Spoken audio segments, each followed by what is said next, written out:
2026 தமிழ்நாடு சட்டப்பேரவை தேர்தல் ஏப்ரல் 23ஆம் தேதி நடைபெறவிருக்கும் நிலையில் வாக்கு எண்ணிக்கை மே 4ஆம் தேதி நடைபெற்று முடிவுகள் அறிவிக்கப்படவிருக்கிறது. இந்த சூழலில்தான் ஆளும் திமுக தலைமையிலான கூட்டணியிலும் எதிர்க்கட்சியான அதிமுக தலைமையிலான கூட்டணியிலும் தொகுதி பங்கீடு நிறைவடைந்துவிட்டது.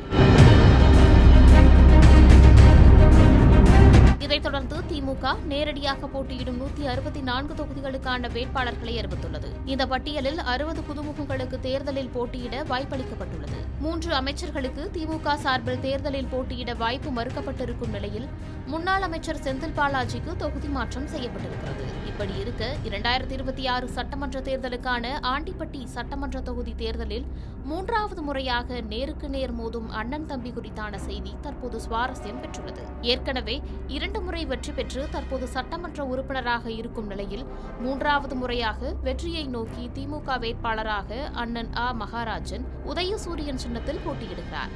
அதே நேரத்தில் 2 முறை அவரை எதிர்த்து தோல்வியடைந்து இந்த முறை எப்படியும் வெற்றி பெற வேண்டும் என்ற முனைப்பில் 3வது முறையாக இரட்டை இலை சின்னத்தில் தம்பி ஆ லோகிராஜன் அதிமுக வேட்பாளராக களத்தில் இருக்கிறார். ஆண்டிப்பட்டி சட்டமன்ற தொகுதியில் 2019ஆம் ஆண்டு நடைபெற்ற இடைத்தேர்தலில் திமுக வேட்பாளராக அண்ணன் ஆ மகாராஜன் முதலில் அறிவிக்கப்பட்டு அவரை எதிர்த்து அவருடைய தம்பி ஆ லோகிராஜன் அதிமுக வேட்பாளராக முதலில் களம் கண்ட நிலையில் அதில் வெற்றி பெற்று திமுக சட்டமன்ற உறுப்பினரானார் மகாராஜன். தொடர்ந்து 2021ஆம் ஆண்டு நடைபெற்ற சட்டமன்ற பொதுத் தேர்தலில் மீண்டும் அண்ணனும் தம்பியும் அதே அதிமுக திமுகவில் எதிரெதிரில் போட்டியிட்ட நிலையில் 2வது முறையும் திமுக வேட்பாளராக போட்டியிட்ட ஆ மகாராஜன் வெற்றி பெற்று கடந்த 7 ஆண்டுகளாக ஆண்டிப்பட்டி சட்டமன்ற தொகுதி உறுப்பினராக இருக்கிறார். சகோதரர்களுக்கு இந்த தேர்தல் எப்படி இருக்கும் என்பதை பொறுத்திருந்து பார்க்கலாம்.